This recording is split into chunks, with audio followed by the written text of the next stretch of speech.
राधे राधे, जय श्री कृष्णा। आप सभी को मेरे इस YouTube चैनल पर हार्दिक स्वागत है, अभिनंदन है।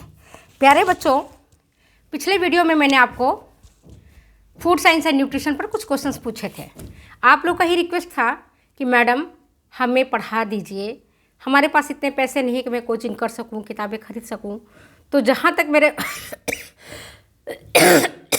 मेरा विचार है या मेरा उद्देश्य है कि जो नीडी पर्सन हैं, जो नीडी बच्चे हैं, वो कभी वंचित ना हों। और इसीलिए स्वास्थ्य लाभ लेने के पश्चात मैं आपको फिर से पढ़ाना और क्वेश्चन कराना शुरू कर दिया है। प्यारे बच्चों, कुछ बच्चों लिखा मैडम लिख के बताइए। प्यारे बच्चों, आपको पता है मेरे पास समय की अत्यल्प कमी है और उस अत्यल्प समय की कमी में मुझे भी अपना घर भी संभालना है, परिवार भी संभालना है, कॉलेज भी जाना है। उसमें से कुछ समय आप लोग के निकाल कर आप लोगों के लिए निकालती हूँ और आप लोगों को बताती हूँ। तो लिखने अगर लगूंगी तो बहुत टाइम लगेगा, इसलिए मैं लिखती नहीं हूँ। आप इस चीज़ को बार बार देखोगे तो आपको याद हो जाएगा। तो चलो मैं पहला प्रश्न पूछती हूँ आपसे, साथ में आंसर भी बताऊँगी। फिर एक आध क्वेश्चन के आंसर मैं गलत भी बताऊँगी, ताकि मुझे ये जानकारी मिले कि कितने बच्चे हैं जो रियल में जो मैं पढ़ाती हूँ उसको सुनते हैं, समझते हैं और उसका आंसर भी सही करते हैं। जैसे कल मैंने जानबूझ करके क्वेश्चन गलत डाला था कि कौन सा न्यूट्रिएंट्स इनऑर्गेनिक है, कौन सा न्यूट्रिएंट्स इनमें से इनऑर्गेनिक है, जिसमें केवल एक बच्चे ने सही बताया था कि मैडम विटामिन तो ऑर्गेनिक होता है, आपने इनऑर्गेनिक बताया है। आज भी मैं जानबूझ करके जो प्रश्न मैं बताऊंगी उनमें से एक या दो का गलत आंसर बताऊंगी। आपको ढूंढ के बताना है कि कौन सा क्वेश्चन का मैंने गलत आंसर बताया है। आपका भी तो मेंटल कुछ होना चाहिए, ब्रेन स्टॉर्मिंग आपका भी होना चाहिए, है ना। तो चलो मैं पूछती हूँ। पहला प्रश्न है, enriched grain products are fortified with which of the following nutrients. Hindi सुन लो। ग्रेन प्रोडक्ट्स, जो अनाज प्रोडक्ट्स है, जैसे चावल है, आटा है, मैदा है, ब्रेड है, उसको हम किस न्यूट्रिएंट से, किस तरह के न्यूट्रिएंट से उसको हम फोर्टिफाई करते हैं। फोर्टिफिकेशन तो मैंने पढ़ा है, सप्लीमेंटेशन, फोर्टिफिकेशन, किस में अनाज में किस प्रकार का फोर्टिफिकेशन किया जाता है, दूध में किसका फोर्टिफिकेशन करेंगे, है ना। सप्लीमेंटेशन क्या होता है, ये सारी चीज़ मैंने पढ़ाया हुआ है। तो आप पिछला वीडियो देख सकते हैं जाकर के, फोर्टिफिकेशन और सप्लीमेंटेशन में। तो आज का प्रश्न क्या है, enriched grain products are fortified with which of the following nutrients. निम्न पोषक तत्वों में से किनका उपयोग ग्रेन को एनरिच बनाने में किया जाता है। पहला ऑप्शन है, ध्यान से सुनना, calcium, iron, sodium, thiamine and zinc. दूसरा ऑप्शन है fibre, folate, iron, niacin and zinc. तीसरा आपके पास fibre, folate, magnesium, vitamin and zinc. और चौथा ऑप्शन आपके पास है folate, iron, niacin, riboflavin and thiamine. धीरे से बताया था। अब आप ये बताओ, इन न्यूट्रिएंट्स को जो मैंने चारों ऑप्शन बताया, किसको ग्रेन को एनरिच करने के लिए मिलाया जाता है, किसका फोर्टिफिकेशन किया जाता है। उत्तर बता दूं? उत्तर है folate, iron, niacin, riboflavin and thiamine. कल भी मैंने एक प्रश्न पूछा था जिसमें एक ही बच्चे ने जवाब दिया कि वर्ल्ड वाइड, समूचे विश्व में किस तरह का विटामिन से लोग सफर्ड हैं, सर्वाधिक सफर्ड किस विटामिन की कमी के कारण है। एक ही बच्चे ने सही उत्तर दिया है, बाकी किसी ने उसका कोई जवाब नहीं दिया। अगर मैं प्रश्न पूछती हूँ, जवाब नहीं बताती हूँ, तो आप मुझसे कहते हैं मैडम साथ में आंसर भी बता दीजिए। एक बीच में एक दो क्वेश्चन तो पूछूंगी बेटा जो आपको सही लगे, बताना पड़े। नेक्स्ट क्वेश्चन आपका बीएमआर से संबंधित। आप बीएमआर समझते हो, बेसल मेटाबॉलिक रेट। तो सुन लो पहले ध्यान से स्टेटमेंट।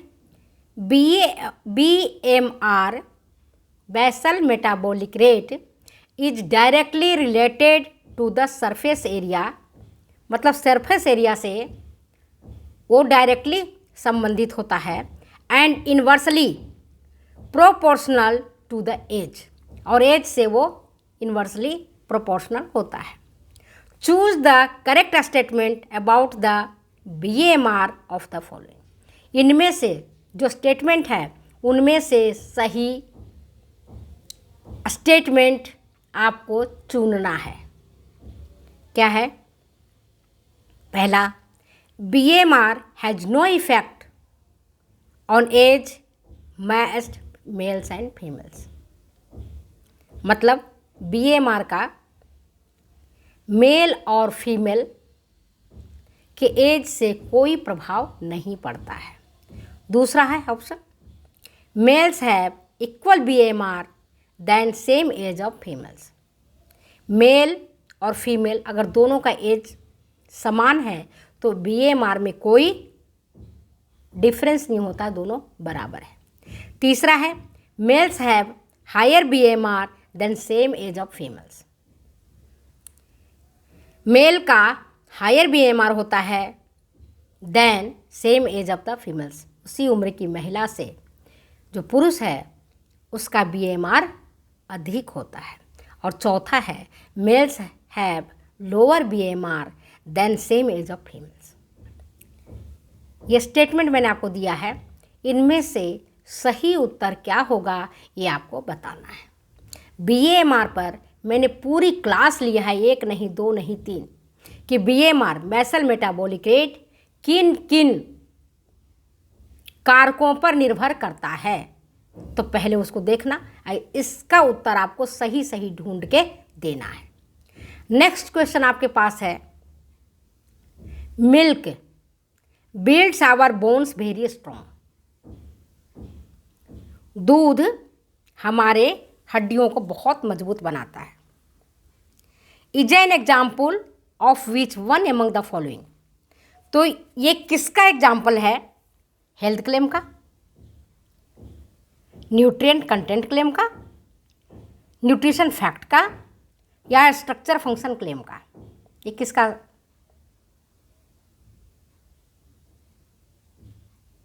एग्जाम्पल है? हेल्थ क्लेम का है, न्यूट्रिएंट कंटेंट क्लेम का है, न्यूट्रिशन फैक्ट का है, या स्ट्रक्चर फंक्शन क्लेम का है? सही उत्तर क्या है? स्ट्रक्चर फंक्शन क्लेम है ये। ठीक है ना, कि milk builds our bone very strong. दूध हमारे हड्डियों को मजबूत बनाता है, बहुत मजबूत बनाता है। ठीक है, नेक्स्ट क्वेश्चन है नेक्स्ट क्वेश्चन आपके पास, one of the fat soluble vitamins involved in coagulation is. एक वसा सॉल्युबल विटामिन है जिसका काम है रक्त का जमने में मदद करना। उस विटामिन का नाम क्या है? वह विटामिन कौन सा है? आप सब जानते होंगे, विटामिन के, विटामिन डी, विटामिन ए या विटामिन ई। सही उत्तर क्या है? The correct answer is, blood coagulation में कौन मदद करता है? ब्लड कोगुलेशन में मदद करता है आपका विटामिन के। नेक्स्ट क्वेश्चन है आपके पास, the semi liquid partially digested food that travels through the intestinal tract is called। Hindi सुन लो, एक सेमी लिक्विड मतलब अर्ध तरल, सेमी लिक्विड मतलब अर्ध तरल, अर्ध तरल जो अंशतः डाइजेस्टेड फूड है, जो ट्रेवल करता है इंटेस्टाइनल ट्रैक्ट से, उसको हम क्या कहते हैं? बाइल कहते हैं, लिम्फ कहते हैं, सेक्रेटिन कहते हैं या काइम कहते हैं। जब मैंने डाइजेस्टिव सिस्टम आपको पढ़ाया था तो इस पर जोर देके बताया था। सही उत्तर है इसका काइम। जो पार्शली डाइजेस्टेड फूड है, जो सेमी लिक्विड है, उसको हम काइम कहते हैं। वह इंटेस्टाइनल ट्रैक्ट से क्रॉस करता है आगे पचने के लिए। ठीक है, नेक्स्ट क्वेश्चन है, देखते हैं कि इसका आंसर कौन देगा। इसको भी मैंने पढ़ाया हुआ है। Thermo resistant bacteria are important in, thermo resistant bacteria are important in which of the following preservative process of foods. भोजन के परिरक्षण में थर्मो रेजिस्टेंट बैक्टीरिया बहुत महत्वपूर्ण है। कौन से प्रिजर्वेटिव प्रोसेस के लिए? कैनिंग, पहला ऑप्शन है आपके पास कैनिंग, सेकेंड है फ्रीजिंग, थर्ड है केमिकल, चौथा है इरेडिएशन। किसके लिए महत्वपूर्ण है ये, इसका एग्जाम्पल आप मुझे दोगे। कैनिंग में काम आता है ये थर्मो रेजिस्टेंट बैक्टीरिया, या केमिकल्स के लिए काम में आता है, या फ्रीजिंग या इरेडिएशन। नेक्स्ट क्वेश्चन है आपके पास, बहुत सिंपल क्वेश्चन, बहुत सरल क्वेश्चन है, आंसर आपको बताना है। The muscular contraction that move food through the GI tract is known as. मांसपेशीय संकुचन जिसके माध्यम से भोजन GI ट्रैक्ट में नीचे की ओर जाता है, है ना, इस तरह का कॉन्ट्रैक्शन होता है पेट के भीतर, है ना, जिसे भोजन सरकता है नीचे की ओर, तो उसको हम क्या कहते हैं? उसको बाउल मूवमेंट कहते हैं, पहला ऑप्शन। सेकेंड हाइड्रोलिसिस कहते हैं, तीसरा है पेरिस्टाल्सिस कहते हैं, या चौथा स्फिंक्टर कहते हैं। फिर से सुनो, the muscular contraction that move food through the GI tract, उसको हम क्या कहेंगे? बाउल मूवमेंट कहेंगे, हाइड्रोलिसिस कहेंगे, पेरिस्टाल्सिस कहेंगे, या स्फिंक्टर्स कहेंगे? The correct answer is peristalsis. इसको पेरिस्टाल्सिस कहते हैं क्योंकि जब भोजन हमारा, जो पेट के अंदर हमने भोजन किया है, रोटी चावल दाल सब्जी जो कुछ भी, वह आमाशय से नीचे की ओर कैसे होता है? कॉन्ट्रैक्ट करता है। यहाँ तो कुछ नहीं होता है, ओएसोफेगस में कुछ नहीं होता है, स्टमक में भोजन काफ़ी देर तक पड़ा रहता है, लेकिन जब नीचे से रखता है स्मॉल इंटेस्टाइन की ओर, तो है ना, इस तरह से कॉन्ट्रैक्शन होता है, मस्कुलर कॉन्ट्रैक्शन, जिसको हम कहते हैं पेरिस्टाल्सिस मूवमेंट। क्रमानुकुंचन गति हिंदी में बोलते हैं, पढ़ाया हुआ बहुत ध्यान से। नेक्स्ट क्वेश्चन आपके पास, इस क्वेश्चन का आंसर मैं आपसे पूछूंगी।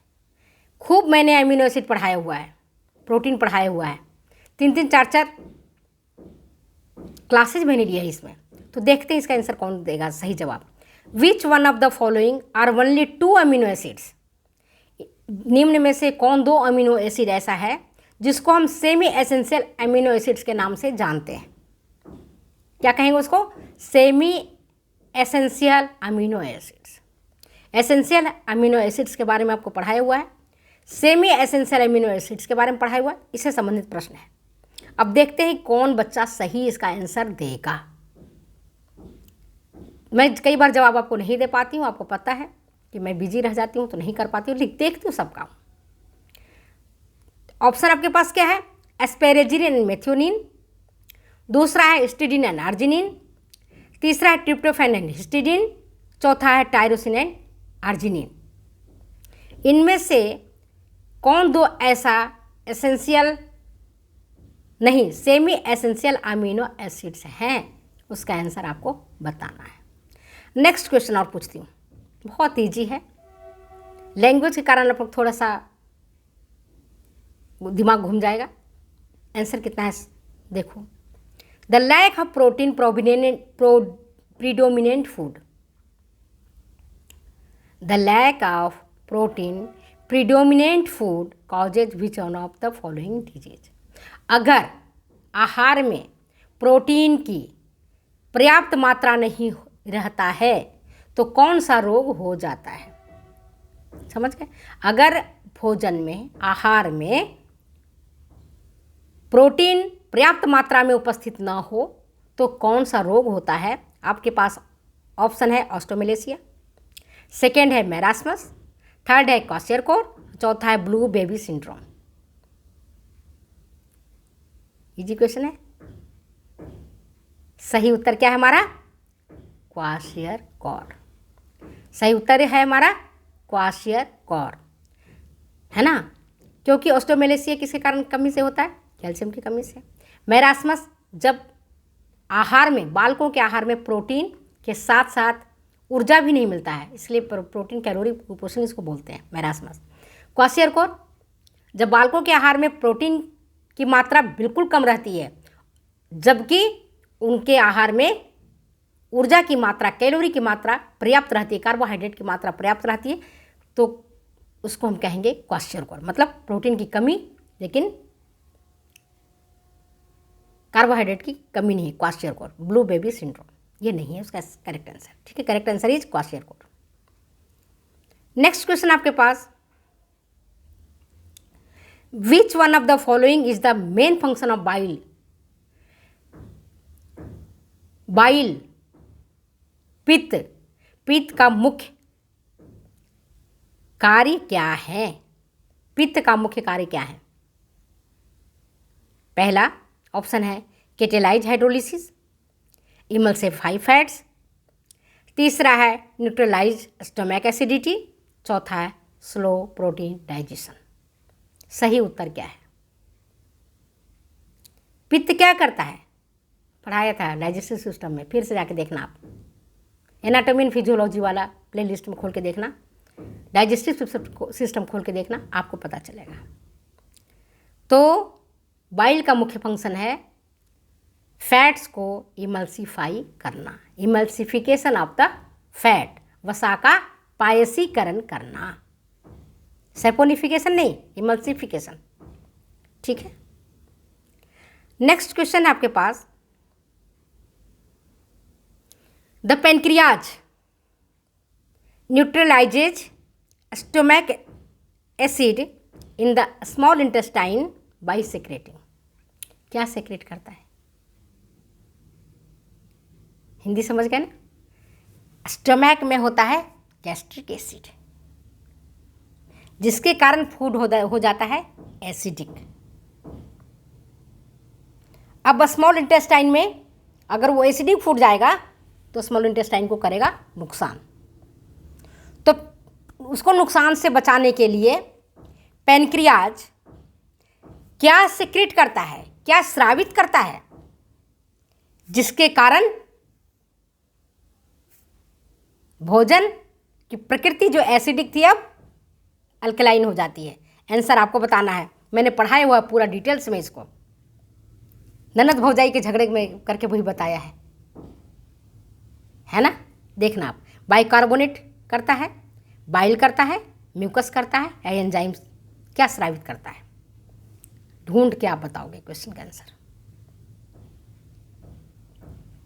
और लास्ट एक क्वेश्चन और पूछती हूँ, आंसर आपसे पूछूंगी, आंसर आप मुझे देना। विच one of the following is set of amino acids required by infants? Infants छोटे बच्चे, इन्फेंट्स उसी को बोलते हैं ना, इन्फेंट्स शिशु, शिशु को कौन सी अमीनो एसिड्स की जो सेट है उसकी रिक्वायरमेंट होती है? पहला ऑप्शन है आपके पास asparagine and methionine, second histidine and arginine, third है ट्रिप्टोफैन एंड हिस्टिडीन, और चौथा है टायरोसिन एंड आर्जिनिन। फिर से क्वेश्चन सुन लो और उसका ऑप्शन सुन लो। छोटे बच्चे को, नन्हे शिशु को कौन सी अमीनो एसिड की ज़रूरत पड़ती है?